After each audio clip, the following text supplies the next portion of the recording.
Hi ladies, this is Ashley from the Irresistible Dating Method, back with another dating and relationship video for you. In this video, I'm going to share with you 6 tips on how to get a guy to chase you.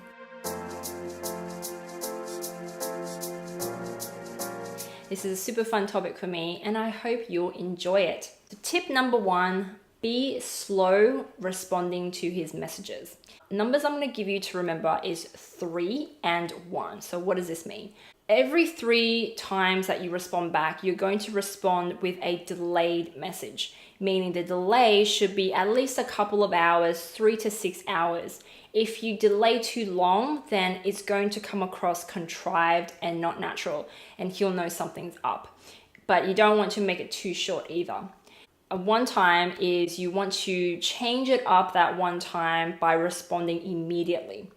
The reason you want to do this, you want to keep things interesting and varied.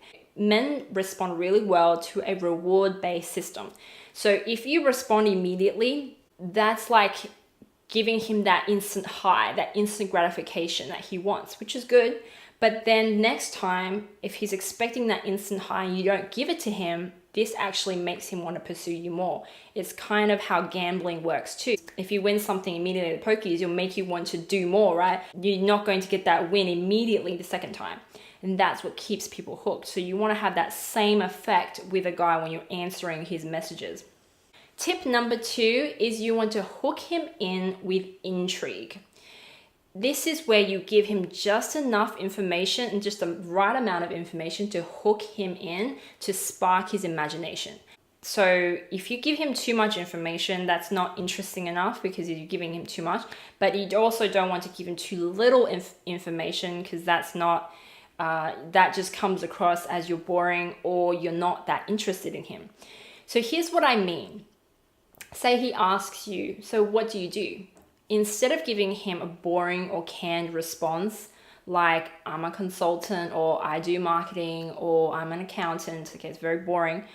You want to give a descriptive answer that is very uniquely you. And this is the key. So for example, you could say, I create imaginary things and make the world a more beautiful place. Now, what the hell does this mean? Okay, it's a very vague answer, and that's the point I'm getting at here. You want to have it vague. So he'll get your response and be like, oh, that's an interesting response. That's different. I'm going to inquire more because I haven't, what does that mean? Like, what is she talking about? You know, it instantly hooks you in because I'm using specific descriptive words whilst not really revealing anything. But notice how I use more words to describe what I'm doing, and yet it doesn't really say anything either. And yet at the same time, it says a lot about the kind of person I am. That obviously I'm a creative person. I like beautiful things. So, you know, so this is the kind of answer you want to give to him. So what you can do, you know, I really encourage you to have fun with this. Use your own creativity, use your sense of humor, come up with something different, interesting, and see what he says. And guys will really feel grateful for it, because if you just say, I'm a consultant, I'm a teacher, I'm a doctor or whatever, where does that lead the next conversation? Like nowhere. You basically cut that conversation in, you know, like you put a dead end to that conversation. And often guys are just not that good at continuing on with conversations. So you want to help him out by giving him enough information that he can go, oh, I can ask about this, I can ask about that. So then it keeps the conversation going. If you want to learn how to make a man obsessively addicted, eternally devoted, and yours forever, go to ashleyk.com/free-obsess-report/. Okay, now let's get back to the video. Tip number 3 is you always want to end the conversation or the date first. On the date, especially on the first date, you want to give yourself a maximum of 2 hours, okay? Maximum 2 hours. And then you want to say, oh, look at the time. I got to get going. It's getting late. I'm getting tired. I've got to, you know, walk the dog, run errands, whatever. Make up some excuse why you need to leave. But at the end of the 2 hours for the first date, you need to be the one to initiate ending it first. This is really, really crucial. Anytime you drag a date out with a guy, even if in the beginning you're like, wow, this is super great, we have so much in common, you're talking for hours and hours and hours. At the end, when you leave, you know how like you feel like you've overstayed your welcome, like you've stayed too long. You want to avoid that kind of feeling. Okay, you want to keep that heightened feeling high, so it leaves him with a good impression of you. So he remembers, the last thing he remembers of you is, oh, she's an amazing girl, she's so interesting, I want to get to know her more. And not the last thing you remember is, oh, that was a little bit of an awkward ending because it dragged out too long. So, and also definitely, if a guy is ending your date first, that's not a good sign. Okay, that most of the time that would mean he's not interested. If he's ending it first, you always want to end the date first. Tip number 4 is you never want to show him any sexy or revealing photos of you. Even if the guy's sending you, like dick pics or anything, like rude pictures, and he's asking you for pictures, don't be nasty about it. Just send him like a funny little photo of you smiling or doing something normal, doing, making a sandwich or something.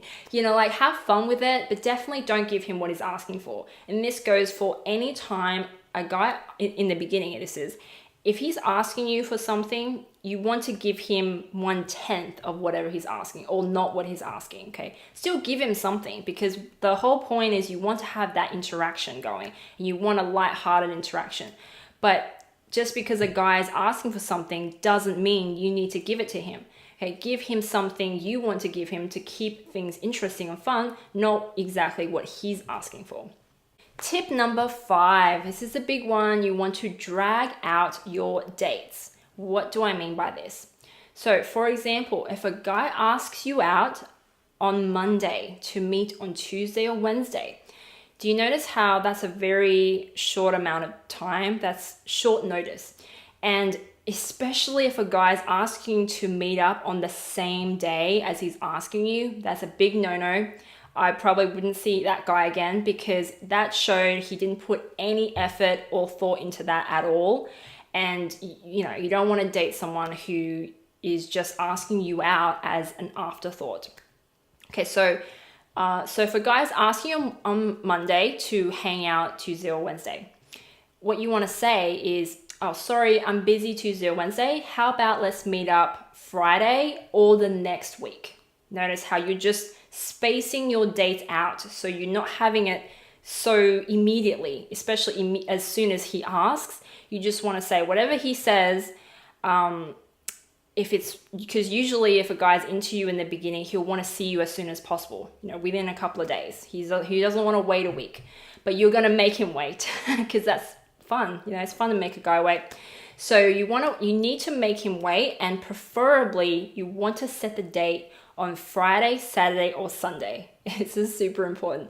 These are really, really key dates, because a guy will usually only reserve those days for him or his mates or going out. Okay, they're like, if you can get a date with a guy on those dates, then that shows you're higher on his priority list than his friends, okay, which is huge.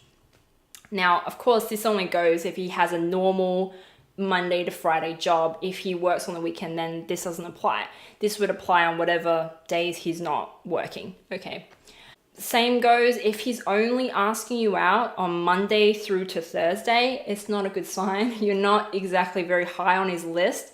So he's probably still seeing other people or open to seeing other people. So that gives you a very clear indicator of his real interest for you.